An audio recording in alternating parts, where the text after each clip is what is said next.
Hi all welcome to ക്രിക്കറീന. Indian cricket പ്രേമികൾ ഇപ്പോൾ വളരെയധികം ആവേശത്തോടു കൂടി കാത്തിരിക്കുന്നത് വരുന്ന IPL സീസണിനാണ്. മെഗാ ഓപ്ഷൻ നടന്നതുകൊണ്ട് തന്നെ എല്ലാ ടീമുകളിലും കാര്യമായ മാറ്റങ്ങൾ സംഭവിച്ചിട്ടുണ്ട്. എങ്ങനെയാകും തങ്ങളുടെ പ്രിയപ്പെട്ട ടീമുകളുടെ പെർഫോമൻസുകൾ എന്നറിയാനുള്ള ആകാംക്ഷയിലാണ് ഇപ്പോൾ ആരാധകർ ഉള്ളത്. ഏതായാലും IPLുമായി ബന്ധപ്പെട്ട ഒരു കണക്ക് നമുക്കൊന്ന് പരിശോധിക്കാം. അതായത് IPLിൻ്റെ ചരിത്രത്തിൽ ഏറ്റവും കൂടുതൽ ക്യാച്ചുകൾ എടുത്ത താരം അത് ആരാണ് എന്നുള്ളത് നോക്കാം. ഒന്നാം സ്ഥാനത്ത് വരുന്നത് മറ്റാരുമല്ല, വിരാട് കോഹ്ലിയാണ്. IPLിലെ ഏറ്റവും മികച്ച ഫീൽഡർ എന്ന് വേണമെങ്കിൽ നമുക്ക് കോഹ്ലിയെ വിശേഷിപ്പിക്കാം. 252 മത്സരങ്ങൾ കളിച്ച വിരാട് കോഹ്ലി IPLിൽ 114 ക്യാച്ചുകളാണ് നേടിയിട്ടുള്ളത്. ഈ കണക്കുകൾ മറികടക്കാൻ ഇതുവരെ ആർക്കും കഴിഞ്ഞിട്ടില്ല.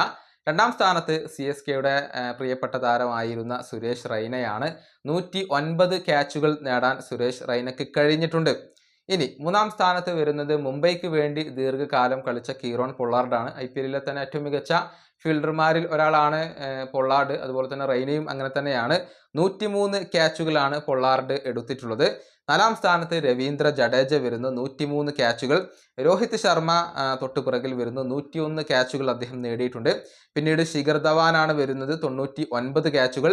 AB ഡിവില്ലിയേഴ്സ് അതിനുശേഷം വരുന്നു, 90 ക്യാച്ചുകൾ. അതുപോലെ തന്നെ ഡേവിഡ് വാർണർ 86 ക്യാച്ചുകൾ. മനീഷ് പാണ്ഡെ 83 ക്യാച്ചുകൾ. അതുപോലെ തന്നെ ഫാഫ് ഡു പ്ലസി 81 ക്യാച്ചുകൾ. ഇങ്ങനെയാണ് ഈ ഒരു കണക്കുകൾ വരുന്നത്. ഏതായാലും വിരാട് കോഹ്ലിയാണ് ഒന്നാം സ്ഥാനത്ത് തുടരുന്നത്. ആ ഒരു റെക്കോർഡ് ദീർഘിപ്പിക്കാനുള്ള ശ്രമങ്ങളായിരിക്കും കോഹ്ലി നടത്തുക.